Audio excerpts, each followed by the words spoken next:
whole street on the outskirts of Houston woke to laughter, the cruel, unhurried kind that a neighborhood only makes when it has already decided what kind of man someone is. Henry Walker stood in the doorway of his small rented house, while people he had known for years turned his name into something dirty, all because he had let a stranger come in out of the rain one night. They photographed him. They whispered loud enough to make sure he could hear. They called him names that had no business being said in front of a 6-year-old girl. Henry did not argue. He did not beg anyone to believe him. He pulled his daughter close and went back inside. But the following morning, when 20 luxury cars rolled slowly down that narrow working-class street and filled it from end to end, every person who had mocked him went absolutely silent and finally understood they had made the worst mistake of their lives. The street where Henry Walker lived was the kind of place that had never asked for much and had mostly stopped expecting it. The houses sat close together on lots crowded by decades of added fences and storage sheds. Paint peeled from wood siding without apology. On the far edge of southwest Houston, where city convenience thinned out into a long, flat stretch of repair shops and corner stores, the street had its own quiet rhythm, and Henry Walker had learned to live inside that rhythm without complaint. He came home in the late afternoon carrying a toolbox and a bag from the hardware store. His work shirt was blue-gray, worn soft at the collar and frayed at both cuffs. He was 29 years old and built like a man who had never had the luxury of taking a day off from using his body. His shoulders were wide, his hands were calloused, and his dark brown hair was cut short and neat because neat was one of the things he could still control. He unlocked the front door and the first thing he saw was a pair of small shoes placed side by side on the doormat, with a tidiness that made him stop for a second and breathe. Daisy came running before he had fully stepped inside, her light brown hair bouncing at her shoulders, her socks mismatched in the way of a 6-year-old who had dressed herself with complete confidence. She wrapped both arms around his leg and held on for a moment longer than she needed to, the way she always did, as if confirming for herself that he had come back exactly as promised. She had drawn a picture. She thrust it at him while he was still setting down the toolbox, a house with a sun in the upper right corner, 2 stick figures of noticeably different heights, and a dog, though they did not own a dog. "Who's the dog?" Henry asked. "That's not a dog," Daisy said. "That's our rabbit." They did not own a rabbit either, but he nodded as if this were perfectly reasonable information. The house was small and the furniture was old, and the kitchen faucet had a slow drip that Henry had fixed twice, and that had gradually returned both times, as if the house had made a private decision about it. But the floors were swept, and the counter was clean, and nothing in the place had the abandoned feeling that some homes carry when the person running them has quietly given up. Henry had not given up. He had simply recalibrated what victory looked like. He cooked dinner while Daisy sounded out words from her reading workbook, laying each syllable out carefully like a child placing stepping stones across a stream. He helped her without making her feel helped. There were bills on the refrigerator held with a magnet shaped like the state of Texas. He had stopped keeping them hidden from himself because the only thing worse than seeing a number was being surprised by it.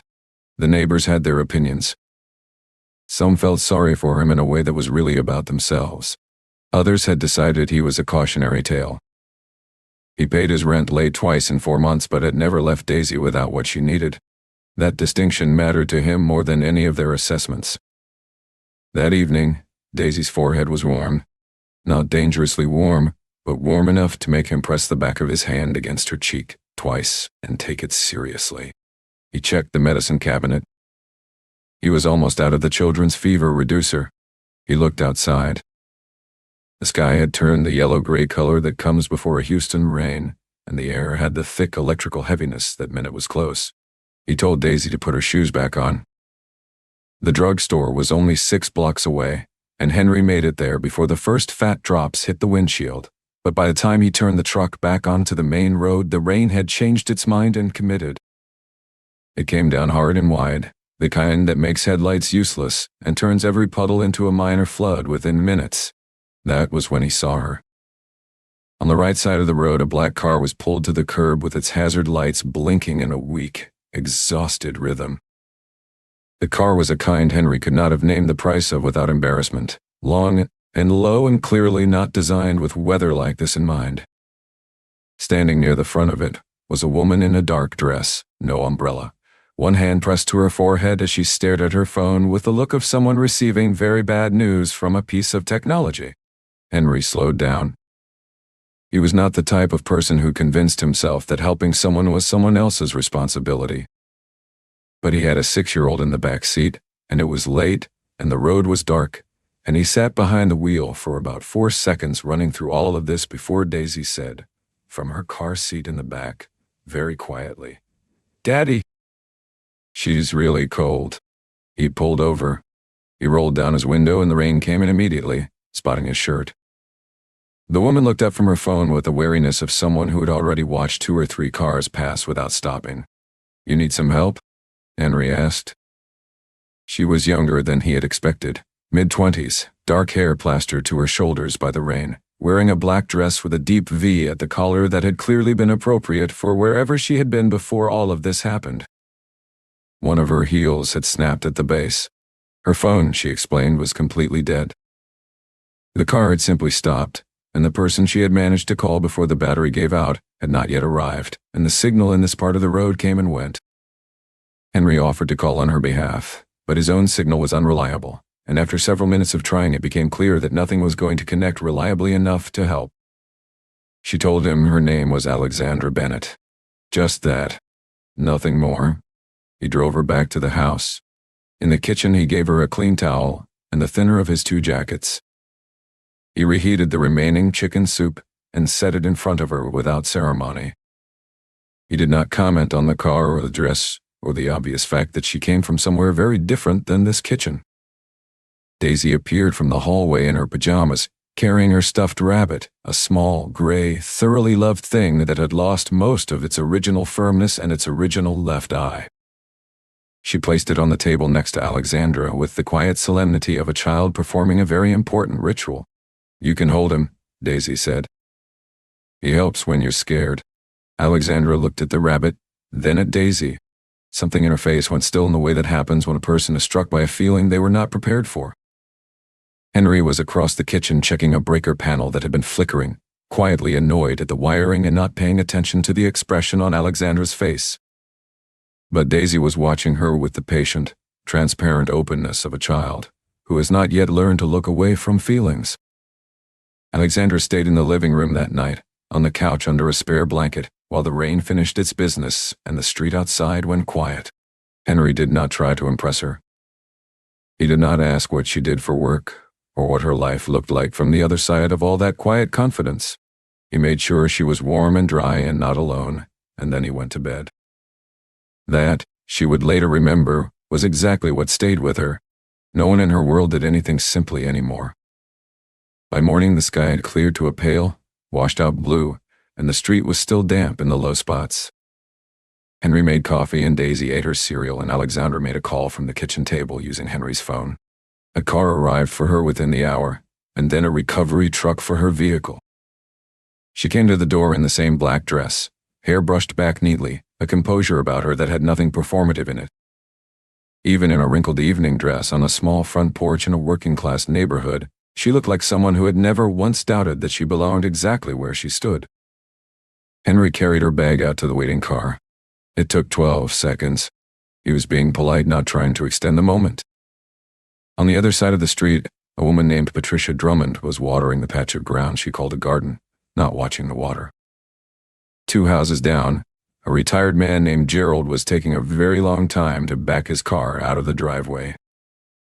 A woman named Carol, who lived in the corner house, was visible through the gap in her front curtain. They were all watching. They watched the black recovery truck. They watched the other car, expensive and anonymous. They watched the woman who was, without question, not from around here, carry herself down Henry Walker's front walk as if she owned the air she moved through. Alexandra turned before she got in the car and looked at Henry with something direct in her eyes. "Thank you," she said, "for treating me like a person, not like a situation." Henry nodded once. He wasn't entirely sure what she meant, but it didn't seem like the kind of sentence that needed a response. She got in the car. The car left. Henry went back inside to finish his coffee and get Daisy ready for school. He did not think much more about it. He had helped someone in the rain. That was all. It was the kind of thing a person does. But across the street, Patricia Drummond had set her watering can down and was already reaching for her phone. The story, as the neighborhood told it, was not the story that had actually happened. By that same afternoon, a photograph had been passed around the neighborhood group, an informal thread that existed on people's phones, the kind every close street eventually develops. The photograph was of Alexandra walking down Henry's front path that morning, taken from across the street at a slight angle. It captured her in a way that made the combination of her appearance and Henry's doorframe look considerably more suggestive than a woman leaving a house after sleeping on a couch in a thunderstorm. The caption beneath it read, "You a poor Henry finally found a shortcut." The thread moved quickly after that. Someone added a remark about knowing what was really going on. The words "ye gold digger" and "using the little girl" as bait appeared within the first hour, written casually, as if they were observations rather than accusations. A mother named Sandra, whose son occasionally played with Daisy, announced that she thought it best to give things some distance for a while. The landlord Robert Fitch called Henry that evening and said, in the tone of a man who wants to express a concern without technically expressing one. He mentioned that several tenants had been in touch and used the phrase, "a community atmosphere," twice. A homeowner in the next street who had hired Henry 6 months earlier to reroute a section of plumbing sent a text saying he was going to hold off on the project for now. Henry read all of this while sitting in the cab of his truck in the grocery store parking lot, eating the second half of a sandwich he had packed that morning. The food had gone cold, but he finished it. He stared at his phone for a long moment, the same way you look at a damage report after a storm, not with surprise exactly, but with the need to understand the full scope. He thought about responding. He wrote a version of it in his head, clear and accurate, explaining everything. Then he thought about what those sentences would look like after they'd been through the same neighborhood filter that had turned decency into something shameful, and he placed his phone face down on the passenger seat. He started the truck. He had 40 minutes before Daisy got out of school, and he was not going to be late. The following afternoon at the playground behind the elementary school, a boy named Marcus, who was 7 and not yet old enough to understand that repeating what adults say is its own kind of weapon, walked up to Daisy while she was sitting on the low-climbing structure holding her rabbit and said, in the flat, incurious voice of someone simply passing along information, "Is your dad a bad person?" My mom said. Daisy looked at him for a moment with a child's absolute seriousness. "No," she said. "Oh," said Marcus, and wandered off. Henry was standing on the other side of the chain-link fence 10 feet away, close enough to hear every word. He stood very still. He had his hands in the pockets of his jacket, and his jaw was set. If you had looked at his face, you would have thought he was simply watching the playground. If you had known him, you would have seen the place just behind his eyes where something was working very hard at being quiet. He picked Daisy up at 3:15 and drove home with the radio on loud.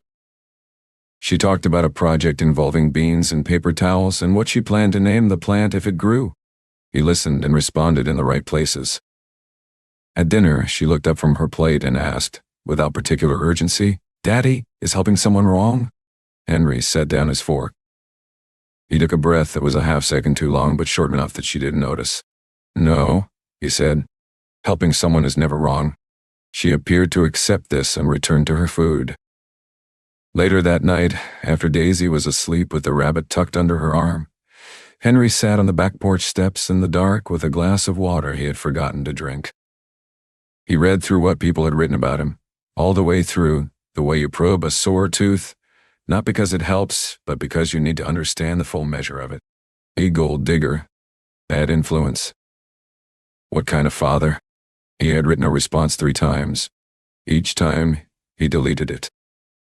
The first reason was that arguing would make Daisy feel the reverberations, and she was 6 years old and deserved a father whose anger was not visible in the world.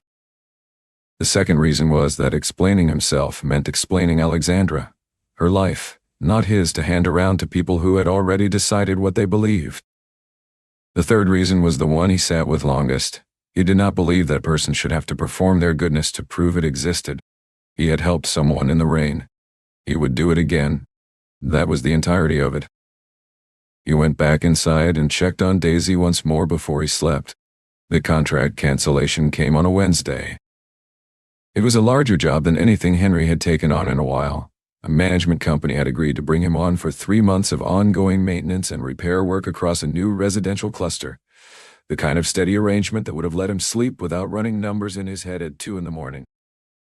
The property manager, a man named Dennis, called at 9 in the morning and said, with the careful vagueness of someone reading from a decision already made, that they had decided to go in a different direction and wished him all the best.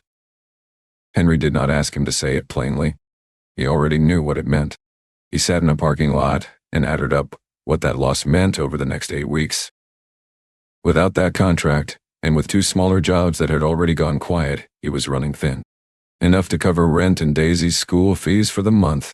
After that, the margin became a question. He sold a cordless drill set he hadn't used in a year and a half. He sold the secondary pipe bender sitting in the back of the truck since a job that never started.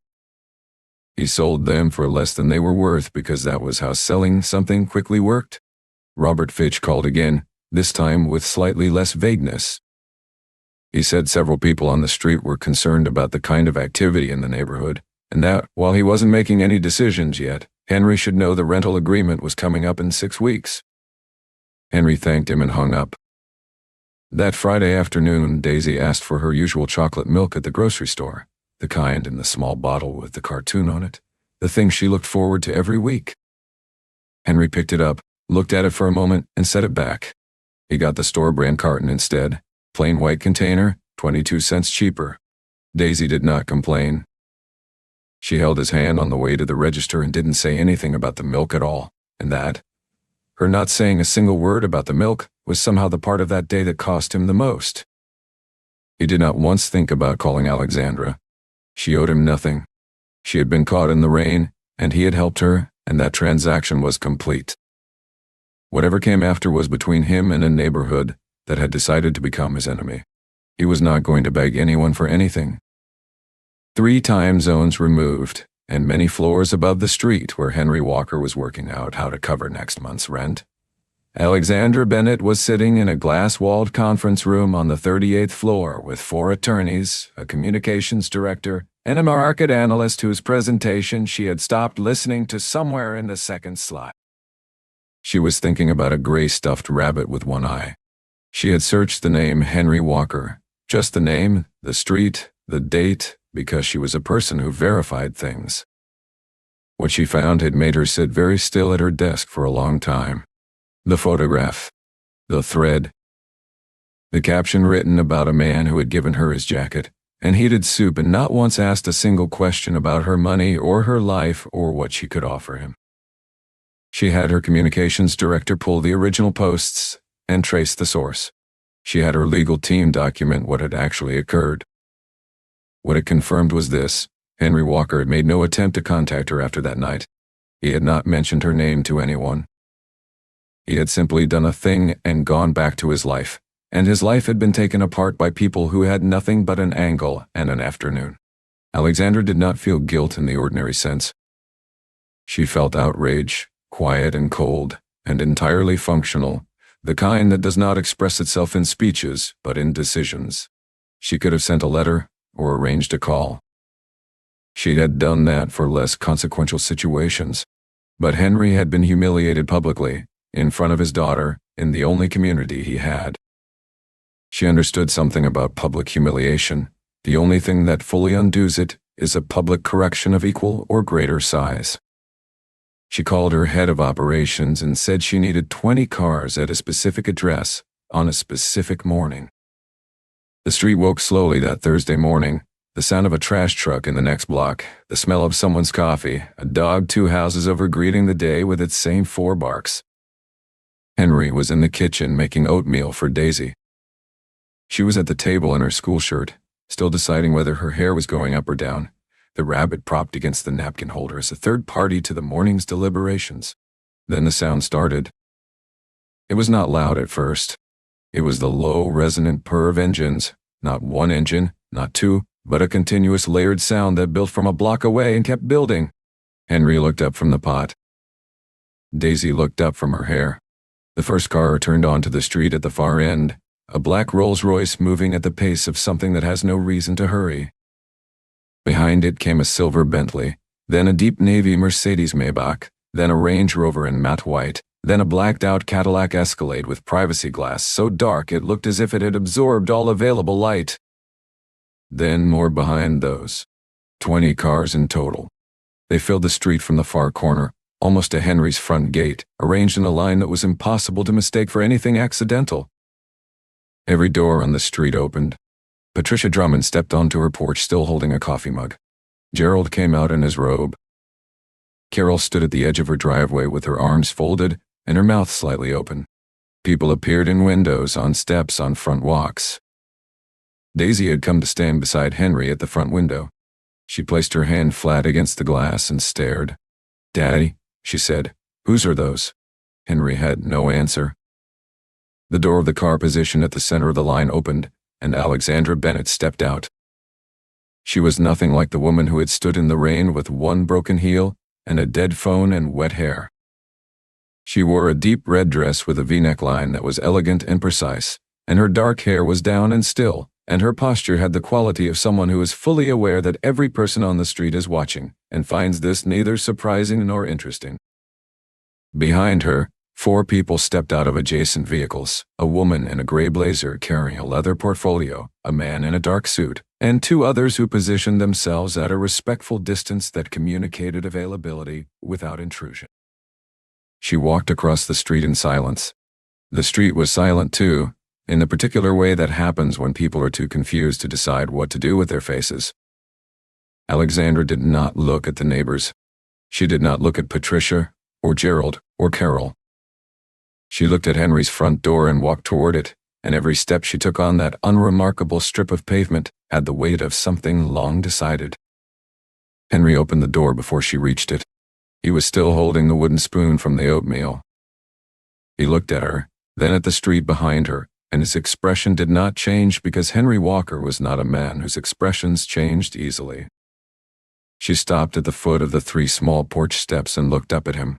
"I'm sorry," she said, "for what happened to you because of what you did for me." Henry said nothing. The street held its breath. She turned to face the neighborhood. She did not raise her voice. She did not need to. The silence had already done the work of making every syllable land cleanly. "My name is Alexandra Bennett. I'm the Chief Executive Officer of Bennett Urban Group." She let that sit for one breath. "Some of you already know the name. All of you deserve to know why I'm standing here." Patricia Drummond had set her coffee mug down on the porch railing. Gerald had stopped moving entirely. Carol had unfolded her arms. Alexandra told the story. She told it in the order it had actually happened. The car, the rain, the dead phone, the road where nobody stopped. She described the moment Henry had pulled over, not with drama, not with embellishment, simply as a sequence of events that had occurred exactly as she was now stating them. She said that she had been standing in the rain long enough to understand that most people had made a decision not to see her. This man, she said, and her voice did not rise or soften but simply became more exact, did not know who I was. He didn't ask. He didn't look at my car and calculate what I was worth to him. He saw a woman standing alone in the rain at night, and he stopped, and he brought me somewhere warm and dry and safe. His daughter, and here she paused for a fraction of a second that was its own form of weight, put a stuffed animal next to me because she didn't want me to be afraid. That is the totality of what happened between this man and me.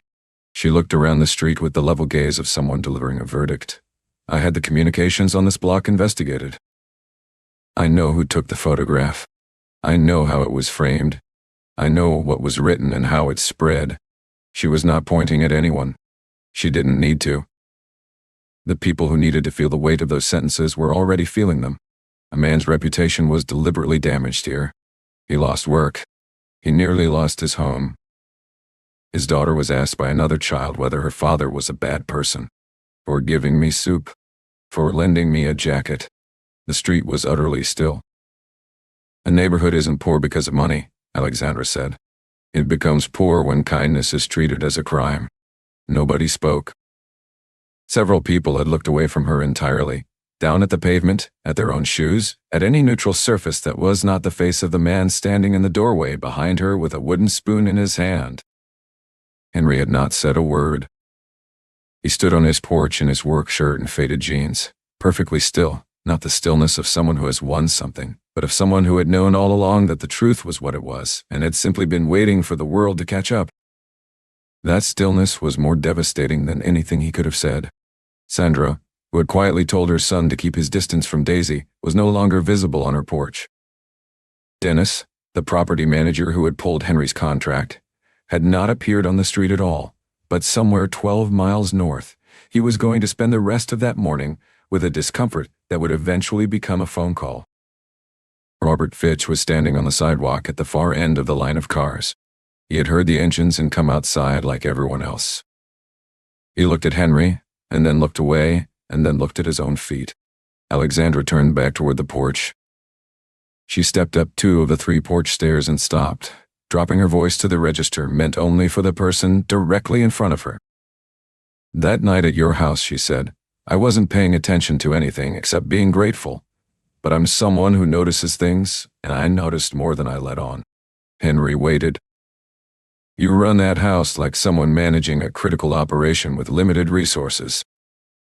You track every expense, make decisions based on exactly what you have, and fix 3 things in that kitchen in the time most people would have spent complaining. You kept your daughter calm and loved in the middle of what was, from your end, a stranger creating a problem in your evening. Those are not small things." She looked at him steadily. "Those are the skills of someone who understands how to manage real complexity under real pressure." She told him about the project. Bennett Urban Group was developing a community initiative targeting working-class and single-parent households across 3 Houston districts: housing support, resource access, neighborhood operations. She needed a field operations manager, someone who understood what the daily machinery of a working-class life actually looked like from the inside. Someone who could move between a budget meeting and a broken boiler with equal clarity. Someone who didn't need to be told that the difference between a good plan and a working plan was the person willing to get on their knees and find out what was actually wrong. "I'm not offering you this because I owe you," she said. "I don't believe in that kind of transaction, and I don't think you'd respect it if I did. I'm offering you this because you are the right person for it, and I am very rarely wrong about that." The neighbors who were still watching found different places to look. A few of them, in the privacy of their own thoughts, tried to build a version of events in which none of this reflected on them, and found they couldn't quite get it to hold together. Henry looked at Daisy in the doorway behind him, holding the rabbit, her small hands, her patient brown eyes, the child who 2 days ago had asked whether helping someone was wrong. He turned back to Alexandra. "When do you need an answer?" he asked. "Monday morning," she said. "It works," Henry said. No dramatic declaration. No visible relief. He said it with the same quietness he brought to everything, the quietness of a man who has long since learned to separate what he feels from what the moment requires. But his jaw had unclenched in a way that the people who knew him well would have recognized. After Alexandra had spoken, and the street had absorbed its lesson, through the slow, private reckoning that happens when no one is watching, she stepped down from the porch and turned toward the doorway where Daisy still stood. She lowered herself to one knee, right there on the cracked concrete step, without hesitation and without any concern for the red dress. She looked at Daisy at eye level. "Your father," she said, in a voice that had gone entirely soft, "is one of the best people I have ever met. Don't let anyone ever make you question that." Not anyone.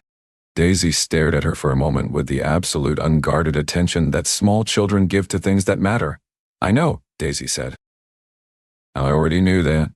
Alexandra smiled, not the kind calibrated for a room or an outcome, but the kind that happens when a person is caught off guard by the simple, undefended truth. She nodded at the stuffed rabbit Daisy was holding. "I never forgot that," she said. "The night you lent him to me." She gestured to the woman in the gray blazer, who came forward carrying a small white box with a ribbon on it. Alexandra took it and offered it to Daisy. Inside was another stuffed rabbit, different from Daisy's original in the way a new thing is always different from a beloved one, but made with care, its proportions nearly right. On its left side, just above the small stitched paw, was an embroidered initial. D. Daisy held both rabbits, one in each hand, and looked between them for a long moment. "He has a friend now," she said. Henry pressed 2 fingers briefly against the bridge of his nose and said nothing. The neighbors who were still watching found different places to be. Not all at once, and not with any coordination, but gradually, in the particular way that people disengage from a scene when it has become too accurate a mirror. Patricia went back inside. Gerald drove away somewhere finally. Carol closed her curtain. 3 of them, 2 women and 1 man who had been among the first to add commentary to the photograph thread, found reasons over the following days to walk past Henry's house alone and say something brief and direct in the direction of his front door. Henry received these offerings with the same level of courtesy he brought to everything. He did not close the door in anyone's face. He also did not pretend that nothing had happened. He simply responded with the minimum warmth that decency requires and allowed the rest to remain unresolved, which was exactly the right amount. On a Monday morning 3 weeks later, Henry Walker drove across Houston in his old truck and walked into a building he had never been inside and sat down with a team he had never met and began learning what it meant to help a different kind of person stay housed, stay resourced, stay standing. He was good at it immediately, in the way people are good at things that have been native to them all along and simply never named. Daisy drew a new picture that week. 2 stick figures, 1 tall and 1 small, stood in front of a building much larger than any house she had drawn before. In the corner, where she always put the sun, she put it again, in yellow crayon, high up and definite. On a Friday evening some weeks after that, at a community event in a converted warehouse in a neighborhood, slowly trying to remember what it was worth, Henry was arranging chairs when Alexandra walked in through the side door, on time, wearing something unremarkable, carrying nothing impressive. They looked at each other across the room. He nodded. She nodded back. It was not the beginning of a story.